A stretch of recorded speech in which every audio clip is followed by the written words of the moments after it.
What's up, everybody? It's me. Sir Brockendale. Be reasonable.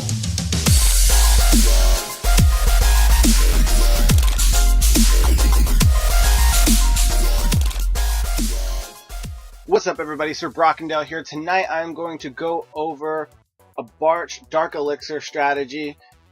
A lot of the times whenever you get into Town Hall 7, you really want to get your Barbarian King up to level 5 because then he can get his ability. That to me right now is super key because I am actually upgrading my Town Hall as we speak, and I need to have him, I want to have him to be level 5 by the time we go into our next war, which is pretty shortly, and I think that I should be able to do it. So tonight is all about dark elixir. So as most people know, when it comes to loot runs, I highly am all about doing all goblins. When it comes to dark elixir, obviously you got to do a little bit more because people like to hide their dark elixir behind lots and lots and lots of defenses. Rightfully so. But you can use things like your king, whatever level he's at the moment, to kind of punch through walls and get in front of your troops and use them kind of as a meat shield. That way other things will lock onto him. You can use your barbarians and archers to do the same thing like a regular barch attack, and you can use them in waves to get in there, punch through the walls, get to the dark elixir, and normally it works pretty good. Just use a little bit of patience and make sure that you pick the right bases. So, in efforts to not make this video a million minutes long, let's kind of get into a couple replays here. So here is some of my attack replays that I've recently done. As you can see, what I'm doing when I create my troops is I go into my barracks and I do one barrack full of barbarians, one barrack full of archers, another full of barbarians, and another full of archers. Makes it really simple for me, and it normally pumps out to a decent amount, and you'll be able to, obviously you're going to have just a little bit more barbarians than archers, which is perfect because you're going to be using them as that front shield for all your defenses to lock onto while your archers come behind them and are able to kind of mow down all the defenses and the walls and all the other extra buildings. So, let's get into the lowest one I can do, which was just me sniping a building.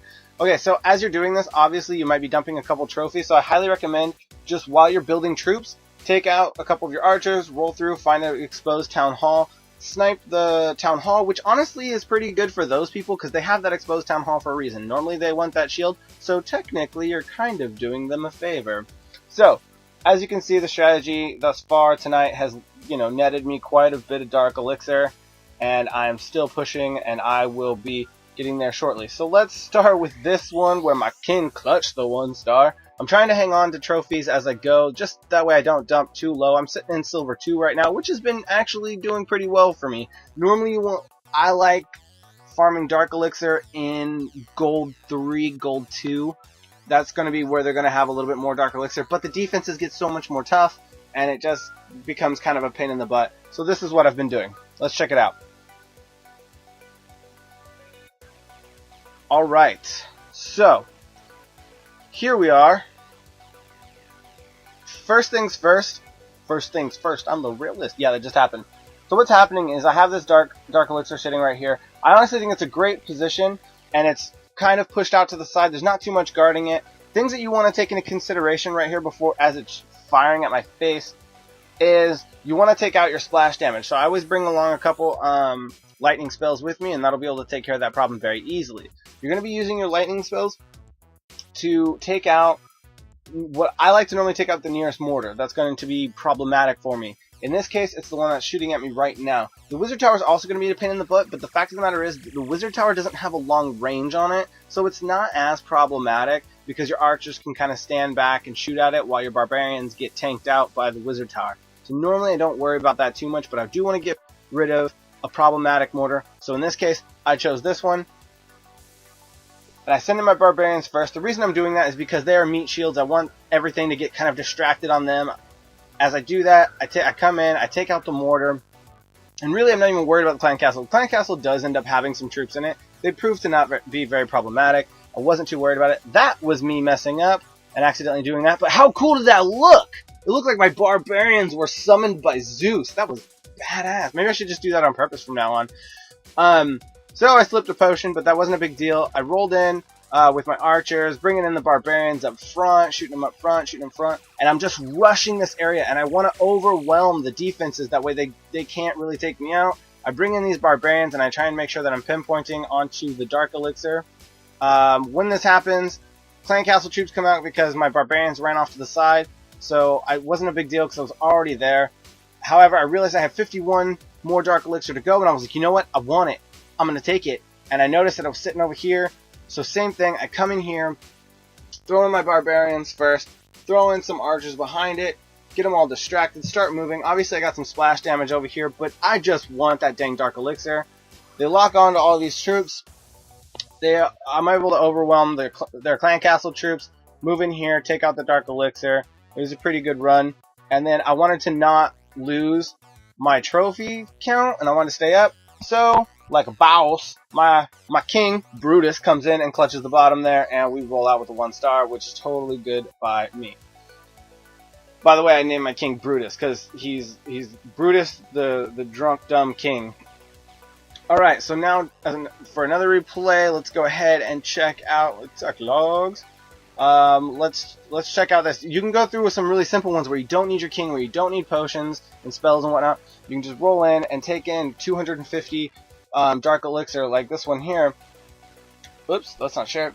And what's really cool about being able to do this is you don't need all your troops. You can come in, swipe it real fast, jump out, and go back in, do another run really fast. And this is what makes it happen. This is how you can start getting it really quick and start really accumulating dark elixir, because you're not needing all your troops.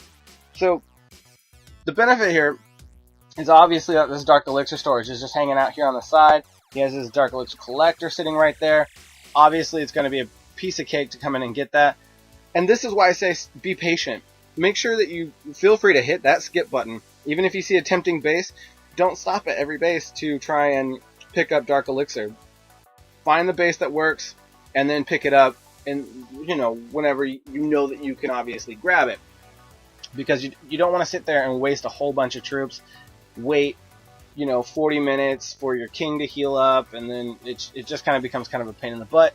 Take advantage of stuff like this, steal the dark elixir, and bounce out of there. So that was a really easy snatch and grab, and I was able to pull through with that. I didn't have to send Brutus in. He didn't have to be stupid. Dumb king. And then I think I had one more up top. Attack log. Let's go ahead and watch this one right quick. Stop doing that! Alright, replay. So, here's how it goes. This is going to be another one where I felt as if I could obviously get my hands on it pretty quickly. It's going to be right here. Obviously, the wizard tower is going to be kind of a pain in the butt. I didn't have any spells with me, so I just had to really work on overwhelming their defenses. Quick note that I think is important to talk about. Whenever you're doing barch runs, especially when you're trying to punch through the middle of a wall like this, you have to remember they work kind of like dragons. Whenever you do dragon runs, you kind of have to make a landing strip for them, because what's going to happen is they attack the nearest object. So I'm pushing in here because all of these front troops are going to push off towards the sides. They're going to attack the collector, the spell factory, and then they're going to move off on those camps, and they're not going to really go where I want them to. And once that happens and those are taken out, then they're going to start pushing forward. And that's when I really want to dump the bulk of my troops, when they start pushing forward. And I want to just line them up and start rolling through. So remember that, because sometimes you'll dump too many troops and they'll just start kicking off to the side, and you're like, oh crap, you're not going where I want you to go. And you've now just wasted 200 troops for nothing. So now that I've cleared off the sides and they're all aiming forward, I'm just dumping in my barbarians. That way they can take out that wall and move in there. They're not necessarily aiming exactly how I want them to, but that is okay. So I kept going, dumped in my archers, that way they can shoot over the wall, and that is the best part about an archer. Was able to come in, pick up the dark elixir. Those barbarians are eating up all that splash damage, and that's why I like sending them in. That's why everyone basically likes sending them in first, because everything's all locked onto the barbarians now. So they're going to eat up all of that splash damage, and you're going to be good to go. Obviously now I can sit back, eat up the splash damage, take the dark elixir, and I'm out of there. Didn't even have to use Brutus, which is awesome. Frickin' Brutus. If I would have dumped him, he probably would have ran to the other side of the base anyway. What a dumb king. Alright, and now, let's see if we can just find one and take it. Let's do a live little thing here. I only have one spell. Damn it! I like having two. That's okay. I don't even care. Hashtag no regrets. You got, who says that? Well, okay. I mean, I say that. So anyways, so when I'm flipping through here, I'm just kind of looking for dark elixir. If this part gets a little too long, I will make sure to fast forward through. What? Get out of here! Never mind, it won't be too long. Sweet. Okay, so 500 dark elixir, I'm in. Splash damage isn't huge. Those mortars aren't giant. We have notable things is going to be the collector over there, which is probably holding a little bit. It's upgraded a bit, but I want that. That's what I'm going for. So I want to create a light dusting of barbarians to come up in here. Another light dusting of archers behind them in hopes to take out some of these front stuff. That's going to be a bit tougher. Alright, let's do this. And then I want to punch through that middle piece. I'm probably going to use Brutus. And now we just punch. Switch. And switch. And Brutus. And switch. And switch. And now by doing this, I'm going to let them sit. I'm going to hang on to these 46 archers because I think... Oh, that sucked! Holy shite! Okay, that's cool. Just whatever. That's a thing you have to worry about too. Obviously. Shit. Walls, that sucked. Alright, so now I'm going to take my archers and I'm going to try and get them to lock onto that. Damn it. Alright, I'm going to lock them onto this. Get rid of that. Oh, and now there's clan castle troops. No, run fast. Go. Take it. Take it. Take it like you want it. Just go. Oh, damn. Well, we got my archers in there anyway. They took what I needed, so that's good. Let's see if we can take out these balloons. No, they're going to. Ba-boom. Balloon parade. So, that commercial, by the way, boss. So anyways, I got what I needed out of this. I don't think it's feasible for me to pick up the 50% on this. I know for a fact I have goblins in my clan castle. Thank you, Arte. I appreciate that. But, so I don't think I have any clan castle troops that are really going to be useful in taking out what I need them to. But, pulled out 446 dark elixir. Totally worth the raid. Makes it super easy. And I'm able to start building my troops again. So all I'm going to do is jump into my barracks. I'm going to load this back up. Load them back up. And once you're all loaded up, you're ready to go. Boom. Sit back, let them cook, do their thing. It's like turkey dinner. Anyways, everyone, that is how you do a barch dark elixir run. And remember, this is how I do it. You do what you do. And keep clashing. What?